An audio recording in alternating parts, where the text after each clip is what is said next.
ऐसे सुंदर सुंदर उत्सवों में उपस्थित होकर के और यहां संतों के द्वारा कही गई वाणियों का जीवन में पालन कर लेते हैं, उनके साथ क्या होता है?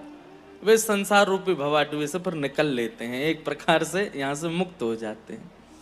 संसार से मुक्त होने का साधन अन्य किसी स्वरूप में बहुत मुश्किल है।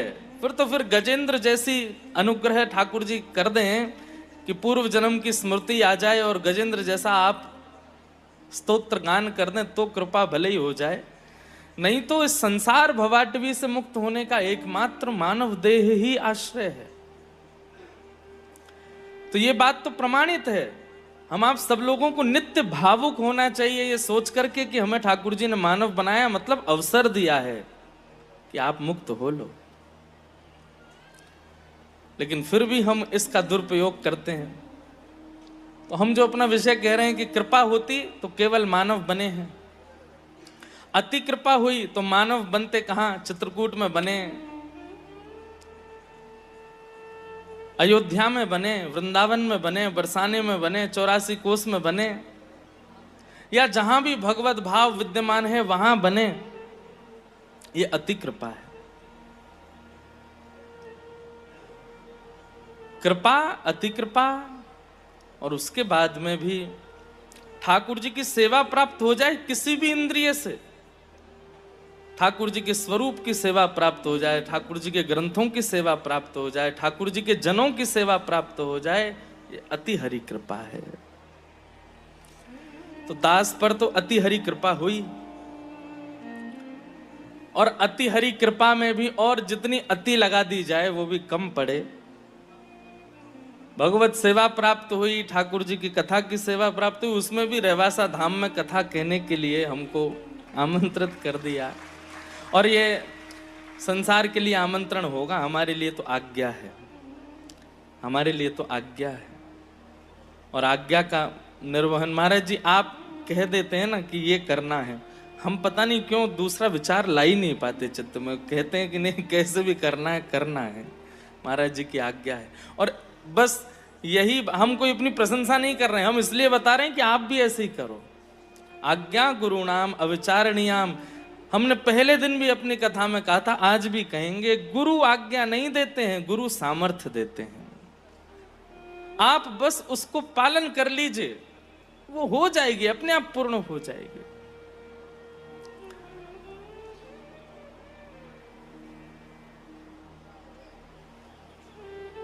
नित्य कुछ ना कुछ भाव मन में आते रहते हैं। और श्री अग्रदेवाचार्य जी के भाव में मन में एक बात आई कि उन्होंने अली स्वरूप में, सहचरी स्वरूप में, श्री चंद्रकला जी के रूप में सिया जी की आराधना की है, श्री भरतलाल जी के रूप में श्री राघव जी की आराधना की है, दोनों युगल की आराधना की। और वो आराधना करके स्वयं इतने आनंदित हो गए कि उनको कृपा करने का भाव बना कि भाई इन जनों पर भी कृपा करें। तो श्री गुरु रूप में, श्री अग्रदेवाचार्य जी के रूप में आकर के हम सबके चित्त में भी उन युगल को विराजमान करने का भाव रखा। नाभा गोस्वामी जी के द्वारा भक्तमाल प्रकट करा करके कितने जीवों का उद्धार कराया है। भगवत सेवा में भी रहे और जीव सेवा में भी रहे श्री अग्रदास जी महाराज। वही श्री राघव जी के साथ श्री भरतलाल जी के रूप में जाते हैं। और श्री भरत चरित्र यदि सुनना है तो पूज्य महाराज जी की वाणी आप सुने। श्री भरतलाल जी का कैसा प्रेम,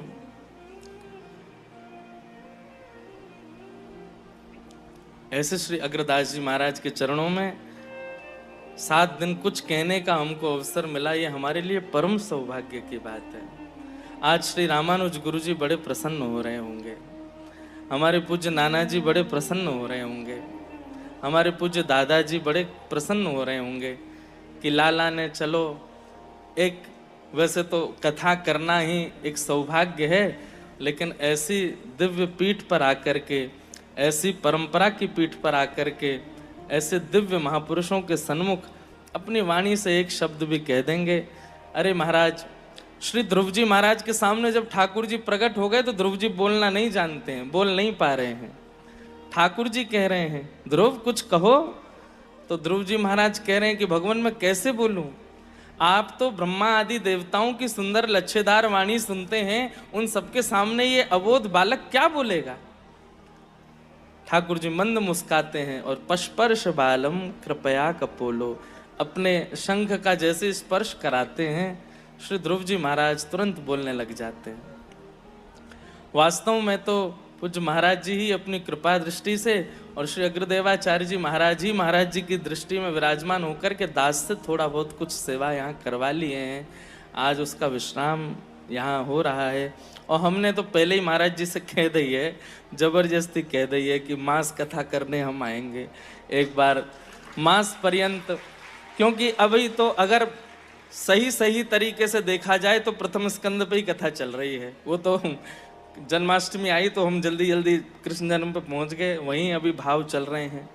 श्री भीष्म पितामह जी की स्तुति पर ही अभी तो कथा वहाँ है। लेकिन महाराज जी कोई कार्य अगर अधूरा छोड़ जाएंगे तो फिर पूरा करने के लिए बुलाते रहेंगे बार बार। श्री राघव जी, श्री राम जानकी नाथ जी बुलाते रहेंगे। आज विश्राम दिवस है कथा का। कल हम लोग बड़े प्रेम और भाव से ठाकुर जी की मधुर लीलाओं का श्रवण कर रहे थे। कैसी लीला श्री ठाकुर जी वृंदावन में कर रहे हैं। लीला का कारण चित्त का आकर्षण। कई बार जीव ज्ञान मार्ग से भक्ति को नहीं चुनता, कई बार वैराग्य मार्ग से भी नहीं चुन पाता, पर कई बार ठाकुर जी की ऐसी प्रेम लीला होती है कि उन लीलाओं को श्रवण करके जीव का हृदय परिवर्तित हो जाता है। इसलिए ठाकुर जी कलयुगी जीवों पर कृपा करने के लिए अत्यंत सहज लीला कर रहे हैं, अत्यंत सरल लीला कर रहे हैं। अब कितनी लीलाएं तो हम मंच से बताते हैं, कितनी लीलाएं गौड़ रखते हैं और कई गौड़ लीलाओं को भी थोड़ा थोड़ा प्रस्तुत कर देते हैं। नहीं तो ठाकुर जी ने ऐसी ऐसी लीला करी है कि सुन करके हमारी बुद्धि में भी इंद्र और ब्रह्मा की तरह भावना आ सकती है, वास्तव में भगवान ही है ये ऐसी लीला कर रहे हैं। कौन पावे आँखों पार, प्रेम नदिया की सदा उल्टी बहे धार। कौन पावे आँखों पार, प्रेम नदिया की। हमारे ब्रज में गाँव में प्रेम को प्रमुख वही वृंदावन धाम, प्रेम को प्रमुख वही वृंदावन धाम। प्रेम हित पायो श्याम रसिया ने नाम, हाँ प्रेम हित पायो। और अंतिम बात तो बड़ी मजे की है, या जाने कहाँ गवार, जाने कहाँ। पढ़े लिखे के समझ में आवे वाली बात ना, और पढ़े लिखे को हमारे यहाँ गंवार ही के बुरो मत मानियो। पढ़े लिखे मतलब केवल अपने जीवन यापन उदर भरण और केवल संसारी व्यसनों की पूर्ति के लिए जो पढ़ लिख गए हैं उनको गंवार कहते हैं हमारे यहाँ। लेकिन सब कुछ प्राप्त करने के बाद भी केवल जीवन धन श्याम सुंदर ही हैं, उन्हीं के लिए जी रहे हैं। ऐसे लोग ही इस प्रेम भाव को समझ सकते हैं, ऐसी लीलाओं को समझ सकते हैं। या जाने कहाँ गवार, जाने कहाँ गवार। प्रेम नदिया की सदा उल्टी बहे धार, हो प्रेम नदिया की सदा।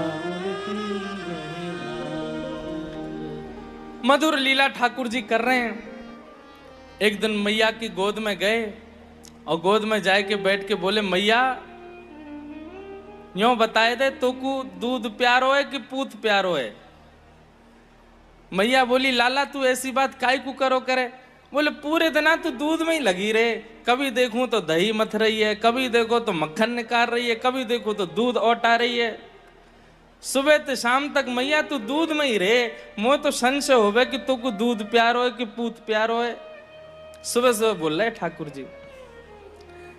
मैया गोद में लेकर के लाला को बोले, अरे नाय लाला, ये सबरो दूध भी तो पूत के ही काजे, मुझको तो मेरो लाला प्यारो है। अच्छो मैया? बोले हाँ। तो चल मोकू अपनो दूध पान कराए दे। जैसे ही मैया अपने पयोधर का पान कराती है, बंधु एक बात हमारी बहुत ध्यान से सुनिएगा। हाँ। जय हो श्री मिथिला धाम की जय। हमारे परम पूजनीय प्रातः स्मरणीय श्री बक्सर वाले पूज्य मामा जी, ऐसे पूज्य मामा जी के ही स्वरूप में जिनका दर्शन हम करते हैं और जिनके भाव से, जिनके कारण पूज्य मामा जी के आज भी बक्सर में अनुभव होते हैं, ऐसे पूज्य महाराज जी हमारे सन्मुख विराजमान हुए हैं। सब श्रोताओं की ओर से, रेवासा वासिन की ओर से महाराज जी को बारंबार प्रणाम। ये भी हमारा सौभाग्य था कि महाराज जी ने आज्ञा करके बक्सर भी सेवा करवाई और आज फिर से महाराज जी ने आज्ञा कर दी है कि बक्सर में आपको सेवा करनी है, तो फिर से बक्सर में सेवा के लिए जाएंगे। इतने आनंद से वहां पर श्री सीताराम जी का उत्सव होता है, विवाह उत्सव होता है, देख करके आनंदित हो जाते हैं। हमारी स्थिति परीक्षित जी जैसी है। हमने ठाकुर जी को देखा नहीं, परीक्षित जी ने जैसे नहीं देखा, सुखदेव जी से बस अनुभव करते हैं। ऐसे ही हम भी मामा जी के, पूज्य गुरुदेव भगवान का अनुभव आचार्य चरणों से ही करते हैं। हमें तो महाराज जी मिथिला और पूज्य मामा जी की वाणी गाने का बहुत मन होता है, पर हमारी वाणी में इतनी अच्छे से बैठ नहीं पाती, पर इस बार बक्सर में जरूर गाएंगे। इतना सुंदर वो भाव है। एक महाराज जी वो जब राम जी वाटिका में जाते हैं तो प्रश्वेत के बिंदु आ रहे हैं और उस समय जो लीला वहां दर्शन करने का अवसर मिला इस बार, और पूरा याद नहीं, वो याद है ही नहीं हमको। उसमें एक शब्द ही था बस कि गुलगुलैया ऐसे करके कुछ शब्द था। क्या क्या है? काई छूटे रे राम पसीना। हाँ, उसमें एक वो गुलगुलैया शब्द कुछ था। हाँ, हाथन के लिए कोई उपमा है। हाँ, ऐसे ही। इस बार महाराज जी हम गाएंगे, इस बार अभ्यास करके आएंगे तो वहां जरूर मामा जी की वाणी सुनाएंगे। तो यशोदा मैया कह रही हैं, लाला ये सवरो दूध मेरे लाला के काजे ही तो है, पूत के काजे ही तो है। अच्छो मैया? बोले हाँ। तो चल मुंह को अपना दूध पिवाए दे। ठाकुर जी दूध पान करन लगे। अब ठाकुर जी जब जन्मे हैं, ठाकुर जी जब प्रकटे हैं ब्रज में, तो जड़ चेतन सब ठाकुर जी की सेवा में जाना चाहते हैं, सब सेवा में प्रस्तुत होना चाहते हैं। जैसे ही मैया को दुग्ध पान करन लगे, इतने में ही सामने चूल्हा पे औट रहो दूध, वाने विचार कियो कि आज ठाकुर जी मेरो सेवन नहीं करेंगे, आज ठाकुर जी मोए नाय पान करेंगे।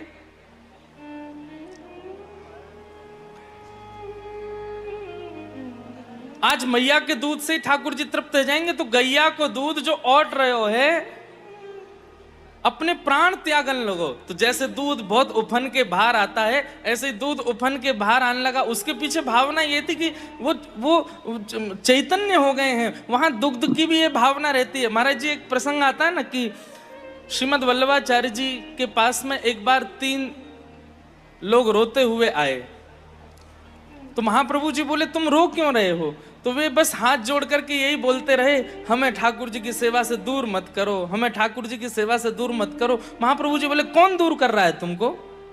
तुम ऐसे रो क्यों रहे हो? बस वे यही कहते रहे, हमें ठाकुर जी की सेवा से दूर मत करो, रोते रहे।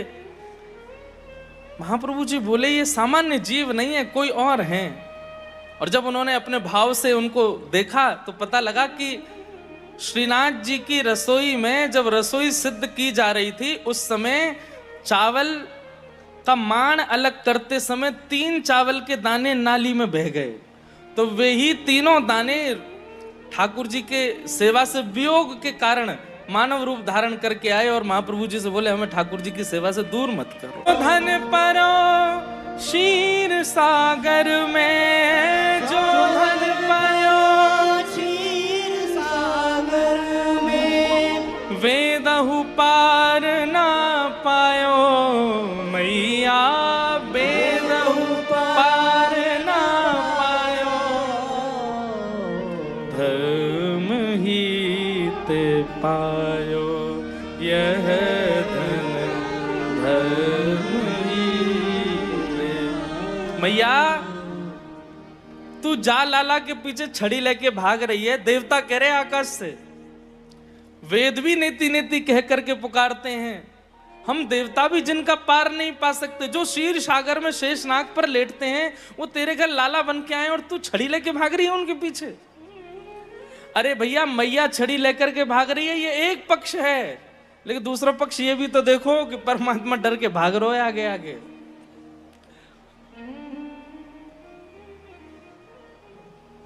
ये ब्रजवासीन की सामर्थ्य है। लाला आज भी डर जाए कभी कभी ब्रजवासीन थे, कोई और मत डरियो कभी, लेकिन ब्रजवासी कभी कछु कह दे ना, महाराज जी कई लोग जामे बिहारी जी दर्शन करवे और बहुत भीड़ होवे, कहीं तो कोहनी पड़ रही है, कहीं तो घूसा पड़ रहे हैं, कहीं तो धक्का पड़ रहे हैं, तो पहले तो ब्रजवासी आगे पीछे वारे ने गारी दें, अरे भारते आए गए, इतनी भीड़ जमाए कर दी है, पूरे वृंदावन में तिल रखवे की जगह नहीं बची है, और जन कहाँ कहाँ ते आए गए। और जैसे ही बिहारी जी के सामने पहुंचेंगे ना, वाह शाबाश है बंसी वारे, हम बे ऊपर बैठो है चांदी के सिंहासन पे, और यहाँ हम ब्रजवासी की जगत कर रखी है, लेके आए 101 रुपया चढ़ावे को, 100 वापस धर लेंगे, बोले एक ही दूंगा, ले बैठो रे राजी, बैठो रे ऐसे ही, और वो भी कहीं गुल्लक में ला चढ़ा दे, ये भी फेंक दे। ये ब्रजवासी है भैया। श्री स्वामी हरदास जी की परंपरा का एक ग्रंथ दिया था लाला ने, तो वहां में एक महाराज जी एक बहुत सुंदर कथा सुनी कि एक दिन महाप्रभु जगन्नाथ जी बड़े आनंद में, पुजारी जी ने कपाट खोला तो आज ठाकुर जी के अधर अलग ही चमक रहे हैं, तो पुजारी जी ने जाकर के महाप्रभु जगन्नाथ जी को प्रणाम किया, बोले जय जय, आज बड़े प्रसन्न लग रहे हो। इतने में ही ठाकुर जी अपनी ब्रह्म वेदी पर ऐसे झूमन लगे, तो पुजारी जी बोले अरे आज इतने आनंद में क्यों है नाथ? ठाकुर जी बोले अबई अबई ब्रज मंडलते कछु ब्रजवासीन की टोरी जगन्नाथपुरी दर्शन के काजे निकसी है, तो मैं बड़ो आनंद में आ गया हूं। अब मुझ को यूं लग रही है वो कब आएंगे, कब मेरे सन्मुख आएंगे, मैं उनको कब देखूंगा। तुम सुनो हमारी बात, उनको 4 दिना को समय लगेगा, उनके काजे भोजन की व्यवस्था, रहवे की व्यवस्था, उनके विश्राम की सब व्यवस्था करवाए दो। महाप्रभु जगन्नाथ जी प्रसन्न होते हैं जब कोई ब्रजवासी आता है। तो भैया एक बात सुनिएगा, कितने भी बड़े बन जाइए, बड़ी पदवी पर होने के बाद भी अगर किसी के प्रति संकोच या भय तो नहीं कहेंगे, हल्का संकोच रखते हैं ना, असली प्रेम आपका उसी से है जिससे आप संकोच रखते हैं। ठाकुर जी बहुत संकोच करते हैं। महाराज जी श्रीनाथ जी नेत्र नीचे रखते हैं ऐसे, इसके पीछे कई कारण बताते हैं। हमारे पुष्टि मार्ग में कहते हैं कि ठाकुर जी चरणन में देख रहे हैं, बोले जो शरणागत है वहीं पे मेरी दृष्टि है, सीधा अर्थ तो ये है। पर हमारे ब्रज के लोग कहें, बोले लाला संकोच में दृष्टि नीचे करके खड़ो है, बोले काहे को, कहीं मेरे सामने ब्रजवासी आए गए और उनको देख के मेरो मन यहाँ मेवाड़ में नहीं लगो तो संग जावे को मन करेगा, या हमारे नीचे देख रहे हैं। एक बार 2 ब्रजवासी गए श्रीनाथ जी को दर्शन करवे। अब श्रीनाथ जी में जब जाते हैं तो वहां जय जयकार बड़ा सुंदर लगता है, कृष्ण कन्हैया लाल की जय, गिरिराज धरण की जय, श्याम सुंदर यमुने महारानी की जय, गुसाई जी परम दयाल की जय, पूछरी के लौथा की हुप हुप। अब जय जयकार है रहे हो, ब्रजवासी आपस में चर्चा कर रहे हैं, बोले हैं रे इतनी जय जयकार है रही है, पर लाला अबऊ नीची दृष्टि करके खड़ो है, ऊपर देखे ही ना रहे हो, या की दृष्टि हम पे पड़ ही ना रही। तो ब्रजवासी मन में सोचे, बोले सबरी जय जयकार कर दें, पर वो तो कर ही ना जाते जो खुश हों। बोले कौन सी? बोले संग में बोलो, बोलो वृषभानु के जमाई की, और जैसे ही जमाई की जय बोली, सोई श्री जी बाबा के नेत्र ऊपर है गए, मंद मुस्काए गए, बोले अरे भैया इन सबरेन में कौन सा आया हो मेरे ससुराल थे। ब्रजवासियों से बहुत प्रेम करते हैं ठाकुर जी, बहुत प्रिय लगते हैं। इसलिए भैया ब्रजवासी ने थोड़े अल्लड़पने में कछु कह दे ना, इनने ठाकुर जी ना ही छोड़े तो आप कौन हो। ये ठाकुर जी ना कछु सोचे तो फिर आप कौन हो। जो महाराज जी गाते हैं एक रसिया हमारे ब्रज को, यह वृंदावन की लीला मत जानो आए गुड़ को चीला। वृंदावन की लीला जाए जानो गुड़ को चीला। या में ऋषि मुनि गए हार, जपे जा राधे राधे। या में ऋषि मुनि गए हार, जपे जा राधे राधे। ओ वृंदावन धाम अपार, जपे जा राधे राधे। वृंदावन धाम अपार, जपे जा राधे राधे। गाय लो नेक। अरे वृंदावन धाम अपार, जपे जा राधे राधे।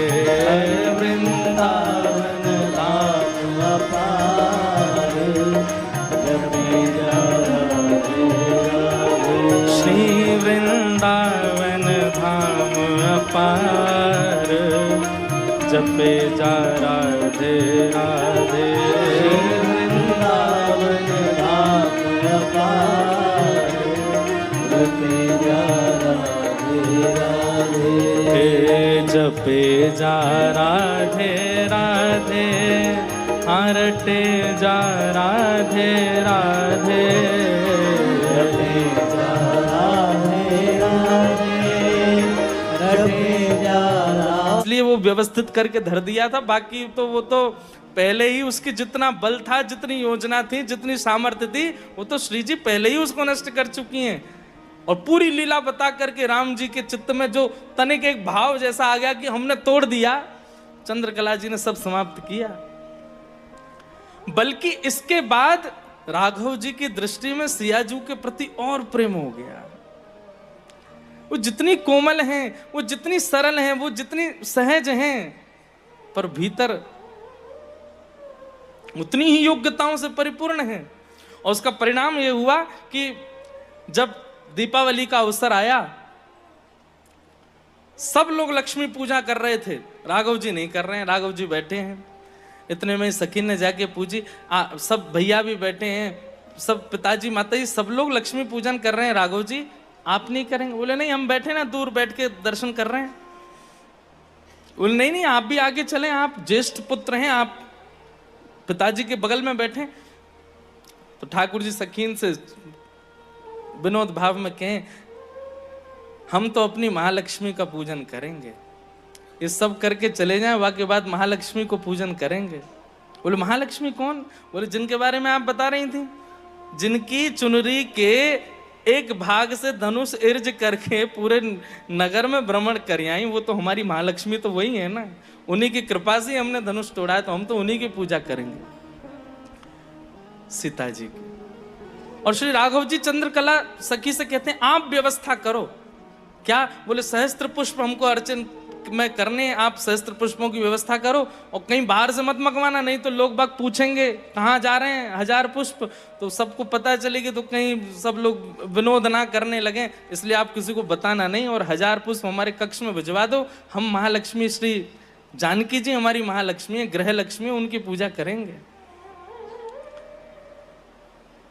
चंद्रकला जी ने सारी व्यवस्था कर दी, और व्यवस्था के बाद राम जी से बोली, बोले पूजा के लिए पंडित जी तो चाहिए, वो कहाँ से बुलाएं? बोले कि बाहर के पंडित जी मत बुलाना, नहीं तो विनोद करेंगे। राम जी बड़े संकोची हैं। चंद्रकला जी से बोले, आप ही हमारी ब्राह्मणी बन जाओ, आज तो आप ही करवा दो। तो पांडित्य पूरा श्री चंद्रकला जी कर रही हैं, सब व्यवस्थित कर रही हैं, सारे नैवेद्य लगा रही हैं, पुष्प अक्षत चंदन आदि जो भी सेवा में प्रस्तुत होने, आसन तैयार किया है, पूरे कक्ष को सजाया है। और श्री राघव जी अपने हाथ से ही सारे पुष्प आदि सब सजा रहे हैं, दिए जला रहे हैं। सीता जी सब कार्यों से निवृत्त होकर जैसी कक्ष में आई, कक्ष में आकर के देखा तो यहाँ तो अद्भुत था। और श्री राघव जी हाथ जोड़ करके बैठे, बोले विराजिए। सिया जी आकर बोली ये सब क्या कर रहे हैं? बोले कि आज दीपोत्सव है, आज सब अपने घर में लक्ष्मी पूजन करते हैं, हम अपनी गृह लक्ष्मी की पूजा करेंगे, आप विराजो। सीता जी तो बड़ी व्याकुल हो गई, बोले आप ऐसे कैसे कर सकते हैं? हम नित्य आपको प्रणाम करते हैं, आप हमें करेंगे, हमें उचित नहीं लगता। बोले देखिए आप पतिव्रता नारी हैं, तो पति की इच्छा की पूर्ति करना भी एक पत्नी का कर्तव्य होता है। हमारी इच्छा है कि आप विराजो।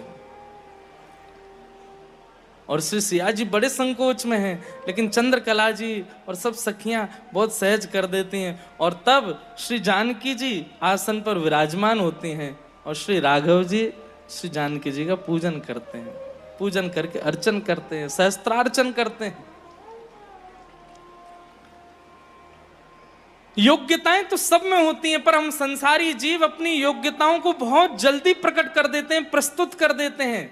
और प्रेमी व्यक्ति कैसा होता है? वो अत्यंत योग्य होते हुए भी अपने गुण को छुपा के रखता है,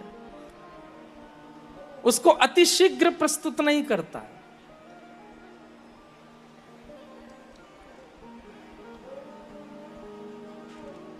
ठाकुर जी परम प्रवीण हैं, परम योग्य हैं, लेकिन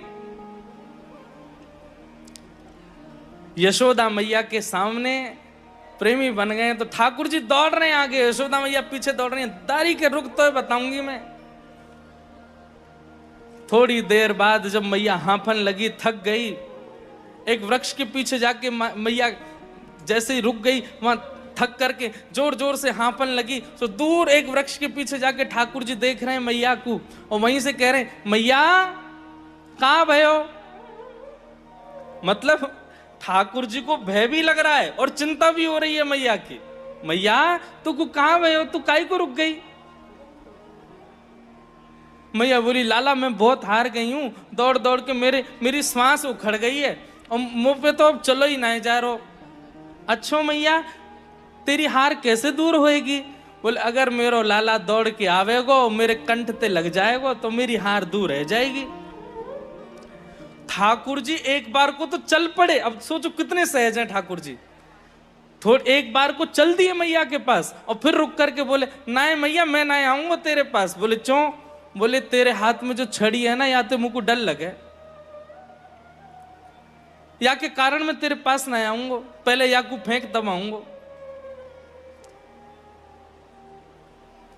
यशोदा मैया इस समय एक जीवात्मा का प्रतिनिधित्व कर रही हैं और ठाकुर जी तो परमात्मा हैं ही, लेकिन यशोदा जी के हाथ में जो छड़ी लगी है, ये छड़ी क्या है? चाहे इसे अभिमान कहो, चाहे इसे काम कहो, चाहे इसे क्रोध कहो, चाहे इसे लोभ कहो, ये जितने भी अवगुण संसार में हम आप सबके चित्त में प्रकट होते हैं, ये सब वही छड़ी हैं जिन छड़ी से ठाकुर जी दूर भागते हैं। ठाकुर जी आना तो चाहते हैं, लेकिन थोड़े समीप आते आते फिर रुक जाते हैं, और फिर हमारे अंतस्थ में इस छड़ी को जब देखते हैं कि इसके चित्त में अभिमान है, क्रोध है, लोभ है, ईर्ष्या है, द्वेष है, अभिनिवेश है, ठाकुर जी फिर रुक जाते हैं। और तब ठाकुर जी कथाओं के माध्यम से, आचार्यों की वाणी से आपको संकेत दिलवाते हैं कि मुझको ये छड़ी प्रिय नहीं है, पहले इसको छोड़ो। और जैसे ही आचार्यों की वाणी सुनकर के आप अपने उस अवगुण का त्याग करते हैं, तो आपको नहीं जाना पड़ता, ठाकुर जी दौड़ के आते हैं। जैसे ही मैया ने छड़ी दूर फेंकी, ठाकुर जी दौड़ करके गए और मैया के अंक से जाए करके लिपट गए। क्या ठाकुर जी को नहीं पता कि मैया गुस्सा में मुझे पकड़ लेगी? ठाकुर जी जानते हैं, लेकिन ठाकुर जी संकेत दे रहे हैं, एक बार अपने अवगुण का त्याग कर दो, हम आएंगे दौड़ के।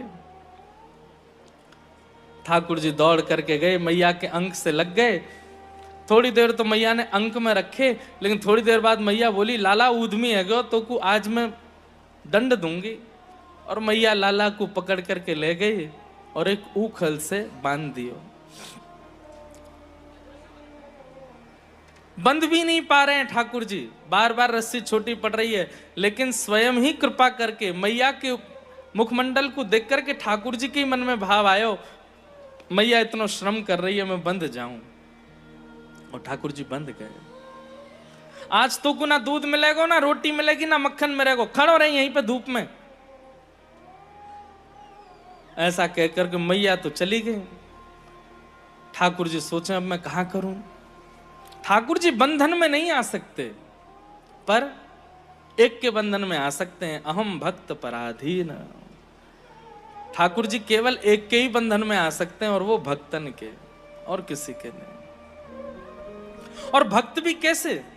जिनके चित्त में प्रेम था कि ब्रजवासी बालकन को लगन लगी, सब सखान को लगी, ये तो कोई सुंदर गुफा है, और अपने सब बछड़ा बछियान ने लेकर के वह गुफा के भीतर प्रवेश कर गए। ठाकुर जी बोले ये कोई गुफा तो नहीं हो सकती है। जब तक ब्रजवासी ग्वाल बाल सब प्रवेश कर रहे तब तक तो सब ठीक, लेकिन जैसे ही ठाकुर जी ने प्रवेश कियो, अगासुर ने अपना मुख बंद कियो, और जैसे ही जहर प्रकट करन लगो मुख में जाए करके सब ब्रजवासी इनको वध करन लगो। इतने में ठाकुर जी वाके कंठ में पहुंचे, और कंठ में जा करके ठाकुर जी ने अपनी दोनों भुजा ऊपर करके इतना अपने शरीर को विशाल किया कि बीच से अगासुर फट गया और उसका वध हो गया। सब ब्रजवासी की रक्षा है गई। लेकिन यहां भाव यह आता है कि सब ब्रजवासी बालकन ने, सब सखान ने ये बात अपने अपने घर में जाए के 1 साल बाद कही। और 1 साल बाद जाए करके सब ग्वाल बाल कह रहे मैया तो पता आज कहा भयो? बोले कहा भयो? बोले आज लाला ने एक सांप मारो। तो बोले 1 साल का समय क्यों लगा? ठाकुर जी सब ग्वाल बालों के बीच में बैठे हैं। वैसे तो कहते हैं कि सब अचेत हो गए थे, लेकिन ठाकुर जी ने अपनी कृपा से पुनः सबको चैतन्य किया, और सब ग्वाल बाल बैठे हैं। ठाकुर जी बीच में बैठ गए हैं, और बीच में बैठ करके सब ग्वाल बालन से ठाकुर जी कह रहे हैं चलो अब प्रसाद पामेंगे। कितना सुंदर ठाकुर जी का वन भोज का स्वरूप है। विभ्रद वेणुम जठर पटयो श्रांग वेत्रे चकच्छे वामे पाणौ मृषण कवलम तत्फलम लांगुलीषु तिष्ठन् मध्ये स्वपरशुहिदो हासयन् नर्मभिस्मे स्वर्गे लोके मिषति विभुजे यज्ञ भुक्पाल के लिए। हमारे मन में यह भाव आता है इस श्लोक को, प्रसंग को सोच करके महाराज जी, कि ठाकुर जी को हमेशा हम व्यवस्थित भोग निवेदित करते हैं। कटोरी में दाल, वहां में सब्जी, ऐसे करके सब ठाकुर जी के सन्मुख रखते हैं। कभी कभी जैसा यहाँ वर्णन है वैसे भी ठाकुर जी को प्रसाद पवाना चाहिए। एक सुंदर बड़ो रोटला बनाओ, वही मैंने एक सब्जी धर दो, वही मैंने एक चटनी धर दो, वही मैंने एक अचार धर दो। ठाकुर जी कैसे बैठे? बोले विभ्रद वेणुम जठर पटयो श्रांग वेत्रे च कच्छे।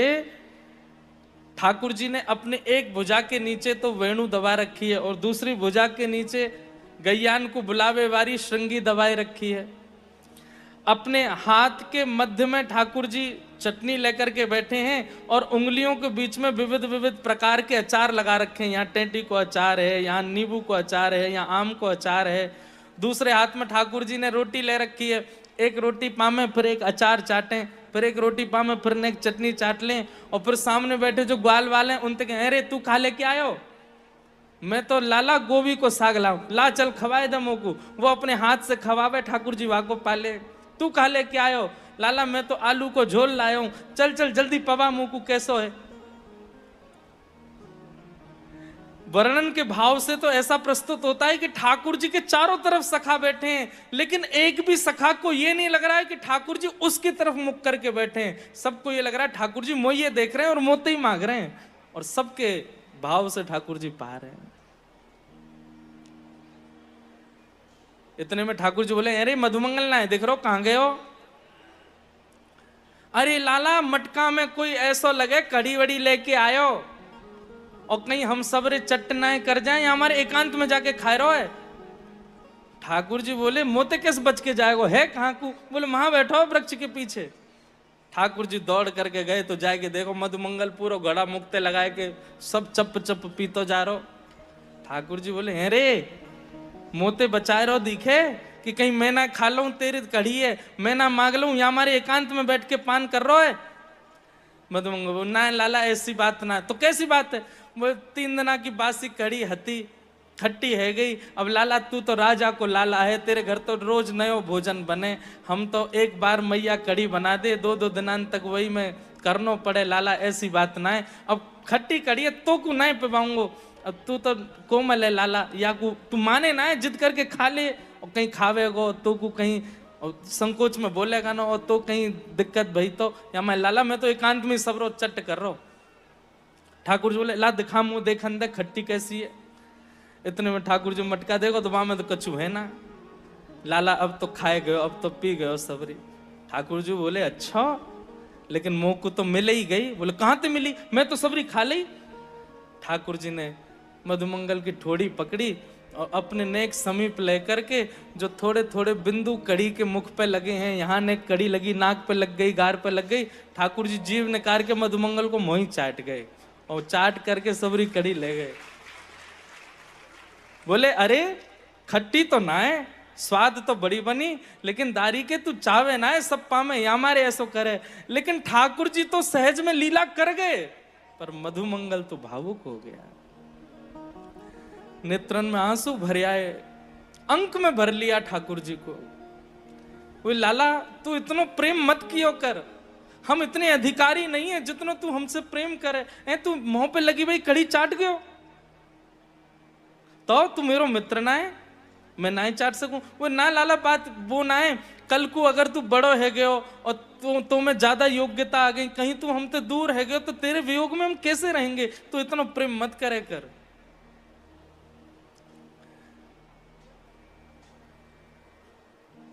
मीठो मदन गोपाल आज दधी, मीठो मदन गोपाल आज दधी। ठाकुर जी दही को मटका लेकर के बैठे हैं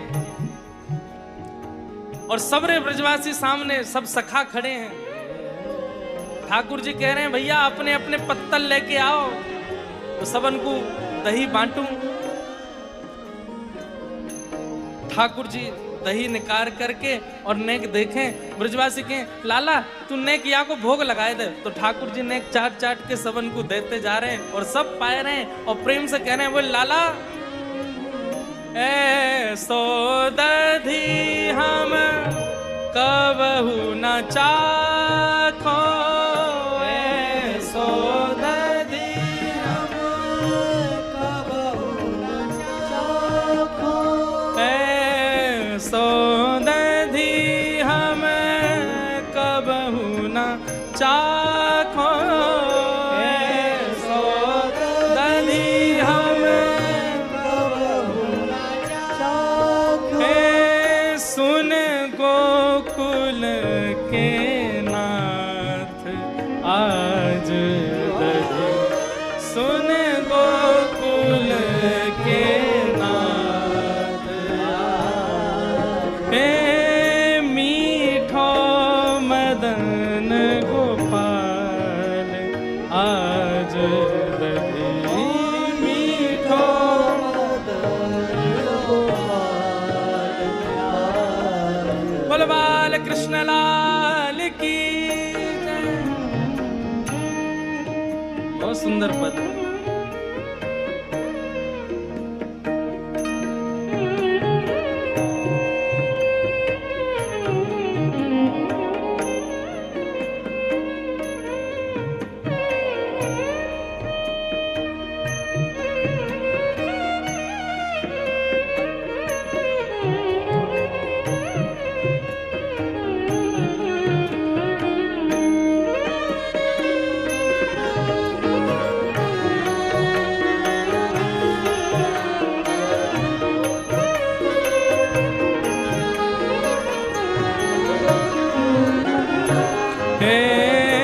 भावत मोहे तिहारो झूठो,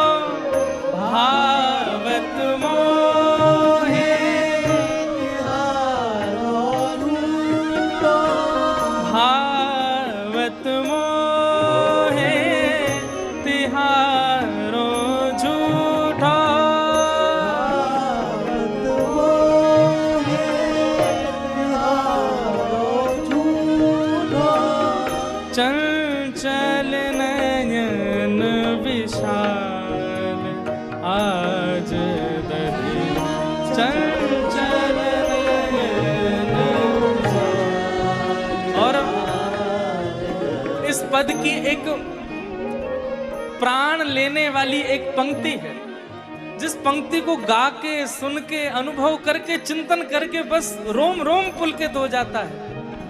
ठाकुर जी सबको अपनो झूठो कर करके दही बांट रहे हैं और सब प्रेम से पा रहे हैं, इतना स्वाद लग रहा है सबन को।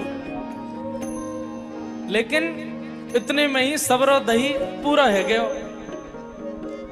अब बांटवे के काजे दही बचो नहीं है, लेकिन अभी सखा तो रह गए।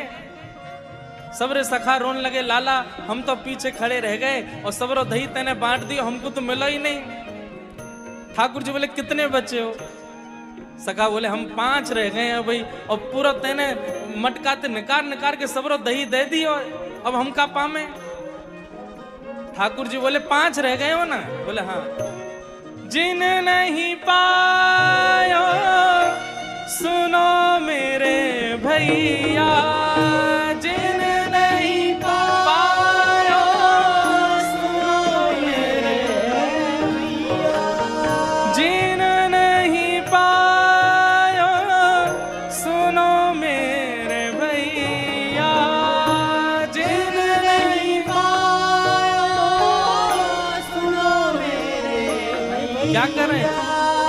मेरी हथेली चाट आज दही, मेरी हथेली चाट आज दही। ठाकुर जी एक एक करके सखान ने बुला रहे हैं, बोले इतकू आजा, देख बाकी इनको तो दही मिल गया, लेकिन तो को कछुआ और दूंगा। बोले कहा ले या उंगली को तू चाट ले। आहा, वाकू देख करके जिनको दही मिलो वे सब अपने, वो सब ईर्ष्या करने लगे, अरे हमको भी ऐसे चाहिए। ठाकुर जी तुम सबन को दही मिल गई, अब इनको पान दो।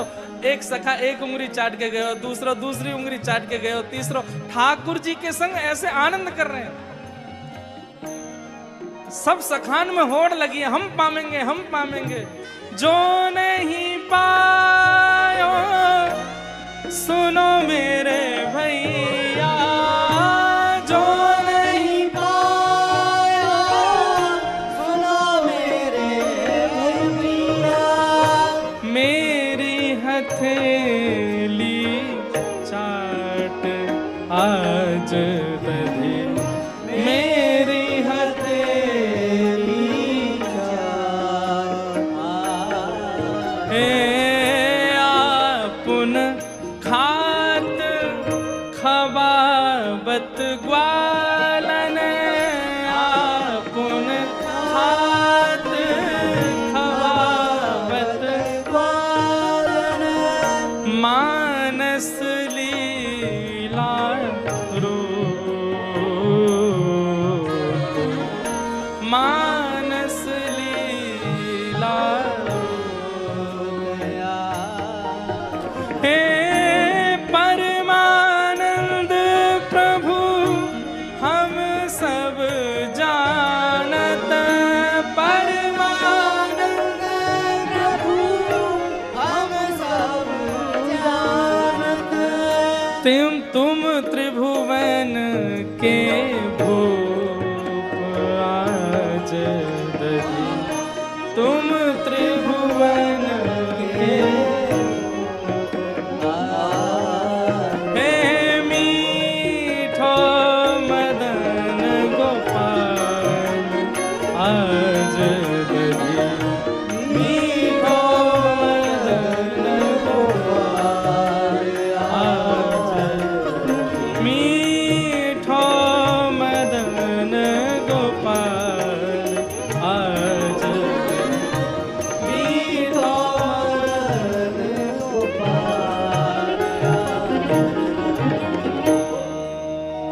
ऐसी लीला ठाकुर जी करते हैं सखाओं के साथ। आपुन खात खवावत सखन को, मानस लीला रूप, परमानंद हम सब जानत, तुम त्रिभुवन के भूप। अरे हमारी भी कितनी भी मित्रता हो किसी के साथ, हम ऐसे थोड़ी कहेंगे ले भैया हमने दाल चावल घोल दिए, ले उंगली चाट ले तू। हम ऐसा कभी ना कर सके। कितना भी घनिष्ठ मित्र हो उसको अपनी थाल में भी चलो खिला लिया आपने, पर अपने हाथ को कैसे दे दोगे? पर ठाकुर जी की मित्रता देखो, सखत्व देखो, और ये प्रेम देखो। इसको देख करके आकाश में ब्रह्मा जी की बुद्धि घूम गई। बोले ये परमात्मा नहीं हो सकते, ये भगवान नहीं हो सकते। हम लोगों के लिए इतने आचार विचार बना दिए, हम लोगों के लिए इतने नित्य नियम बना दिए, शुद्धता अपरसता जाने क्या क्या सब भाव प्रकट कर रखे हैं। नहाओ धो 3 बार संध्या करो, गायत्री ये करो, आदि आदि करो, तब जाकर के इनके स्पर्श के अधिकार मिलते हैं। यज्ञोपवीत संस्कार हो, शुद्ध कुलीन ब्राह्मण हो, तभी जाकर के स्पर्श मिलता हो। खुद देखो, ग्वाल बालन के संग बैठे हैं, ग्वारियान के संग बैठे हैं, उनके मुंह पे लगी कढ़ी चाट रहे हैं, अपने हाथ में दही लेकर के उनको चटा रहे हैं। ये परमात्मा है भैया। एक बात हमारी सुनियो, ठाकुर जी हैं, उनने भले ही सबरे नियम बनाए हैं, आपको नियम पालन करना है। उनकी इच्छा होगी तो वो कोई नियम तोड़वा करके कोई भी लीला कर सकते हैं, वो उन पे छोड़िए, आप मत तोड़िए। कई लोग ऐसा कह देते हैं, हम तो अपने ठाकुर जी को लाला मानते हैं, हम तो ये नियम का पालन नहीं करते, हमारा तो लाला वाला भाव है। आपको नियम से ही रहना चाहिए। ठाकुर जी को अधिकार दीजिए कि वो नियम तोड़वा में। और कोई बहुत बड़ा आदमी आ जाए और इतनी सब सिक्योरिटी लगी है, आप आगे नहीं आ सकते, वो चाहे तो वो कहेगा भाई आन दो इनको, हमसे मिलने दो। ये बात होती है। आपको नियम का पालन करना चाहिए। गुरु जो कहें, आचार्य जो कहें, वेद जो कहें, शास्त्र जो कहें, उन नियमों का आप पालन कीजिए। ठाकुर जी को अधिकार दीजिए कि कभी ऐसा प्रेम उनके चित्त में आवे कि वो नियम तोड़वाने की खुद आज्ञा दे दें। किसी ने कर्मा बाई को जाय करके पढ़ाई दियो कि अरे कर्मा, तू तो नहाए धो के भोजन बनाए कर, तू तो बड़ी व्यवस्थित है कि भोजन बनाए कर। कर्मा बाई बड़ी व्यवस्थित होके प्रसाद बनाने लगी, खिचड़ी बनाने लगी, तो ठाकुर जी जगन्नाथ जी हाथ जोड़ के बोले, अरे मैया तू जैसे बनाया कर वैसे बनाए कर, तो इतने आचार विचार और इन सबन करने की आवश्यकता ना है। नियम से सबको रहना चाहिए। ठाकुर जी को अधिकार दीजिए कि ठाकुर जी कोई नियम तोड़वा में। एक बार श्रीनाथ जी के मंदिर में तानसेन गाने के लिए आया। तानसेन का स्वभाव है कि वो पान खा के गाता है।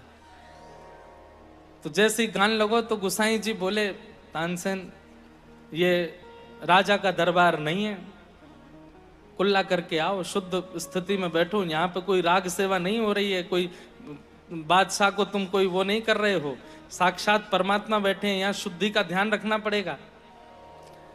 तो तानसेन उठ करके गए, मुंह हाथ धो करके फिर से आए, बैठे, गान लगे। जैसे ही तानसेन ने गाना शुरू किया, सामने खड़े श्रीनाथ जी को झोंके आने लगे। आंख बंद करके ठाकुर जी कभी इतकू जामे कभी उतकू। गोसाई जी ने देखो श्रीनाथ जी सो रहे हैं, पर्दा कियो, जय जय कहा भयो। बोले जी पहले तो बढ़िया गा रहा हो, अब या के गायन में मुझको आनंद नहीं आ रहा है, मुझको तो नींद आ रही है। जय जय पहले पान दबाई के गा रहा हो, बोले या तो को पान खा के आवे को फिर गावे को। तानसेन गए, गुसाई जी बाहर आए, बोले सुन भैया तू जो पान खावे वह खा के आ।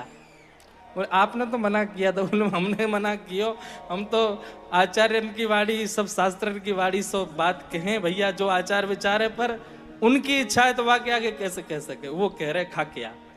तानसेन पर पान खा के आए, जैसे गाने लगे सोई ठाकुर जो, हाँ अब बढ़िया लग रहा हो, अब या तो ऐसी गावे। तो आपके अधिकार में नहीं है नियम तोड़ना, आपके अधिकार में नहीं है अपनी मनमानी करना।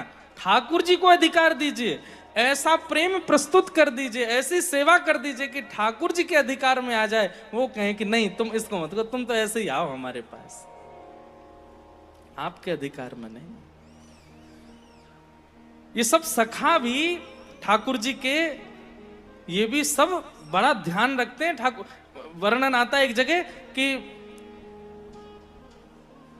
जब अक्रूर जी महाराज ठाकुर जी को लेने आए तो ठाकुर जी गैया चरा करके जा रहे थे और निकल चुके थे। तो अक्रूर जी महाराज जब देखने के लिए जाते हैं तो रज में क्या पाते हैं, एक तरफ तो सब ग्वालान के चरणन के निशान हैं और एक तरफ गैयान के खुरन के चिन्ह हैं, और उन गैयान के खुरन के चिन्ह में बीच में छोटे छोटे छोटे छोटे ठाकुर जी के चरण चिन्ह हैं। मतलब ये ग्वाला भी जब ठाकुर जी गैया चराते हैं तो थोड़े इतर होके चलते हैं, नहीं ठाकुर जी ते ऐसे दूरी से बना के चले। एक दिन ठाकुर जी बोले, अरे मधुमंगल सीदामा तन सुखा मन सुखा सबरे आओ संग चलो। ना लाला हमने दूर है कि चलेंगे। बोले क्यों? वो लाला तू जब पाम धरे और पाम धर के बाद उठावे ना, वहाँ के बाद वह रज में जो आकृति बने हुआ देखवे में हमको बहुत सुख मिले, और वहाँ पे अपने चरण धरवे को हमारो मन ना होवे, या हमारे लाला हम तो इतर हो के चलेंगे। इतनी मर्यादा तो सखा भी रखते हैं ठाकुर जी के।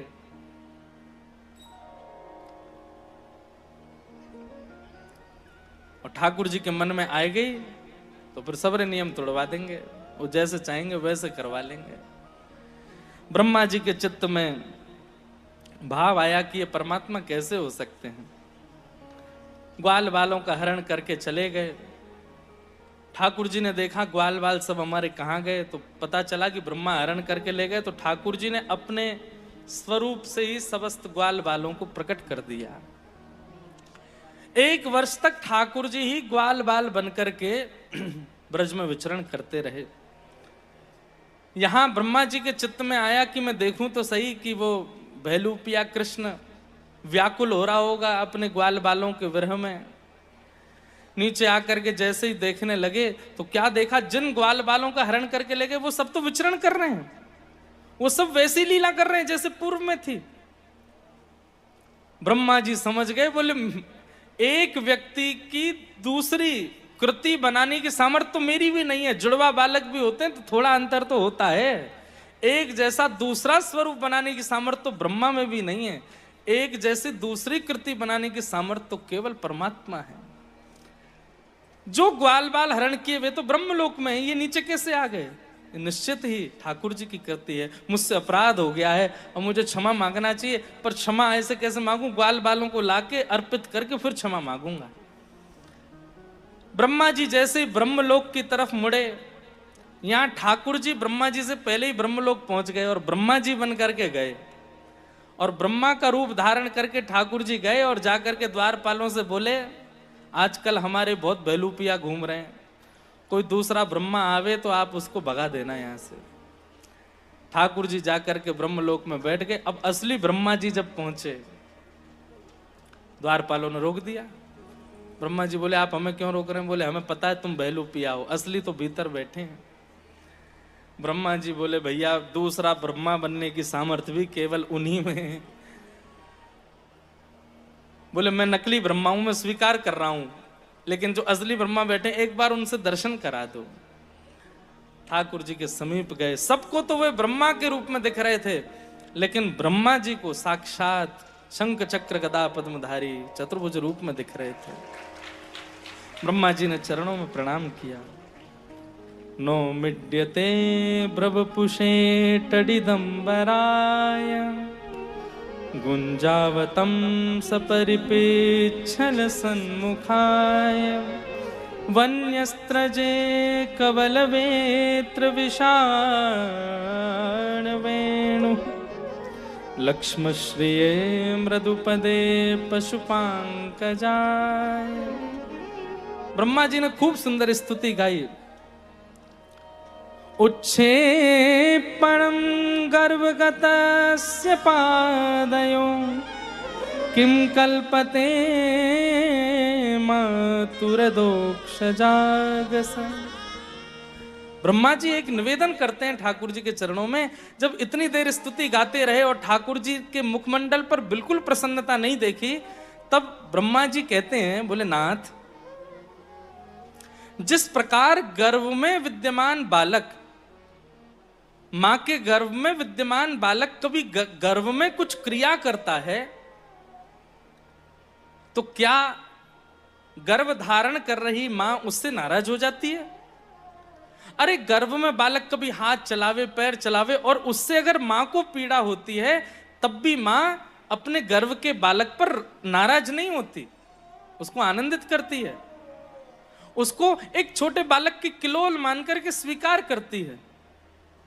हे नाथ, ये पूरा विश्व आपके गर्भ में विद्यमान है और इस पूरे विश्व के साथ साथ ये ब्रह्मा भी आपके गर्भ में है नाथ। यदि मुझसे थोड़ा सा अपराध बन गया तो आप उससे नाराज क्यों हो गए? कृपा करिए नाथ, मुझसे नाराज मत होइए।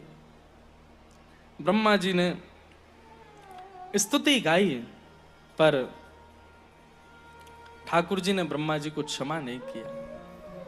बहुत सुंदर स्तुति प्रकरण है। फिर ब्रह्मा जी ने एक दो प्रश्न भी किए हैं। यहां पर ब्रह्मा जी कहते हैं कि हे नाथ, आपने स्तनम दत्वाप सदगतिम, पूतना को आपने सदगति प्रदान की क्योंकि आपने उसके पयोधर का पान किया और उसको वो गति प्रदान की जो यशोदा मैया को प्राप्त होनी चाहिए। पर मैंने इतने दिन तक ग्वाल बाल बछड़ा बचिया सबका हरण किया और इतने दिन आप ही ग्वाल बाल बछड़ा बचिया बन करके रहे। इन रूपों में आपने कितनी गैयाओं के पयोधर का पान किया, थन का पान किया। छोटे छोटे ग्वाल बाल हैं, उन सबके भाव से गोपीन के साथ भी आप बाल भाव से रहे हैं। अब नाथ, इतनों को कैसे आप यशोदा मैया की गति प्रदान करेंगे?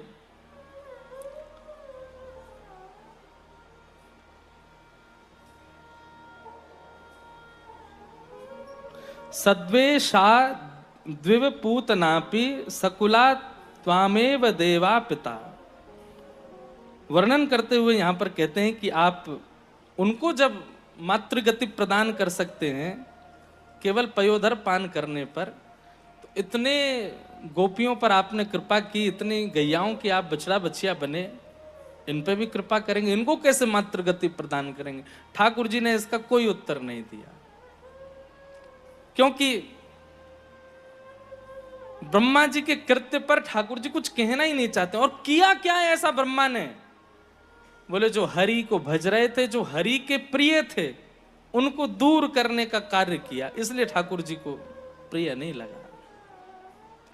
इसलिए कुछ भी करिए, कोई भी अपराध आपसे बन जाए, सब पर ठाकुर जी क्षमा कर देंगे। लेकिन कभी किसी भगवत वैष्णव को आपके कृत्य के कारण ठाकुर जी से दूर होना पड़ा, ठाकुर जी कभी क्षमा नहीं कर पाएंगे। इसलिए कभी कृपा करके वैष्णव अपराध मत कीजिए, किसी भक्त का अपराध मत कीजिए। ठाकुर जी अपनी सेवा में हो रही त्रुटियों से कभी नाराज नहीं होते, लेकिन अपने भक्त के